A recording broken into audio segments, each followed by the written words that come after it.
Hello বন্ধুরা, welcome to my channel. সবাই কেমন আছো? আলহামদুলিল্লাহ, আমি অনেক ভালো আছি। আজকে চলে এসেছি খুব সুন্দর একটা সুস্বাদু রেসিপি নিয়ে। চলো ভিডিওটি শুরু করা যাক। এখানে আমি লাউ কেটে ধুয়ে পরিষ্কার করে নিয়েছি, আর এখানে আমি মুরগির মাংস নিয়ে নিয়েছি।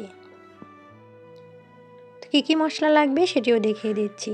আদা রসুন জিরে বাটা, হলুদ গুঁড়া, মরিচ গুঁড়া, ধনিয়া গুঁড়া, জিরে গুঁড়া, কালো গোলমরিচ গুঁড়া, সাদা এলাচ গুঁড়া, লবণ, 2টি দারচিনি এবং একটি তেজপাতা।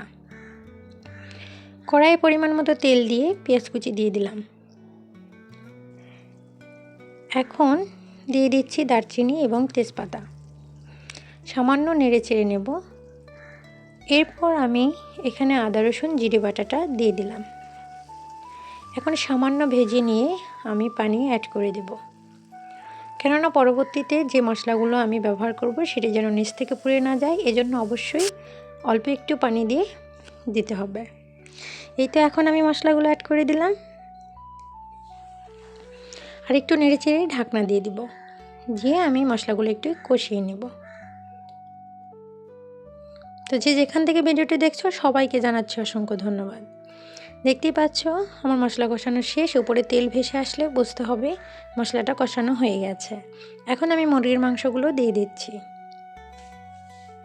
এইভাবে কষিয়ে নিতে হবে কিছুক্ষণ।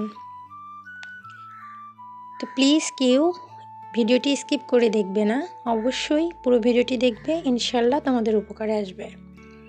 দেখতে পাচ্ছ আমি কিভাবে কষিয়ে নিচ্ছি। এইভাবে কিছুক্ষণ পরপর নেড়ে চেড়ে ঢাকনা দিয়ে কষিয়ে নিতে হবে। তো যে যেখান থেকে আমার ভিডিওটি দেখছো, প্লিজ তোমাদের যদি ভালো লেগে থাকে তাহলে অবশ্যই লাইক কমেন্ট শেয়ার করে দিবা। দেখতে পাচ্ছ এখানে আমি রাঁধুনি রেডিমিক্স মুরগির মাংসের মশলা 1 চা চামচ দিয়ে আরও কিছুক্ষণ কষিয়ে নিচ্ছি। এটা হাতের কাছে না থাকলে তোমরা স্কিপ করতে পারো। এই তো আমার কষানো শেষ। এখন আমি কেটে রাখা লাউগুলি দিয়ে দিলাম। এভাবে আমি আরও কিছুক্ষণ কষিয়ে নেব।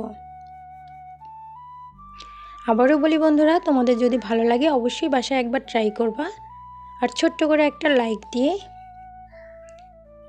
আমার চ্যানেলের পাশেই থাকবা। আমার ভিডিও সম্পর্কে তোমাদের কোনো মতামত থেকে থাকলে অবশ্যই কমেন্ট করে জানাবা, আমি তার রিপ্লাই দেওয়ার চেষ্টা করব ইনশাল্লাহ।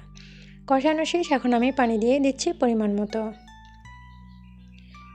তো আমার ভিডিওটি কেমন লাগলো অবশ্যই কমেন্ট করে জানিয়ে দিতে ভুলবা না, আর সেই সাথে নতুন যারা দেখছো চ্যানেলটিকে সাবস্ক্রাইব করে পাশেই থাকবা।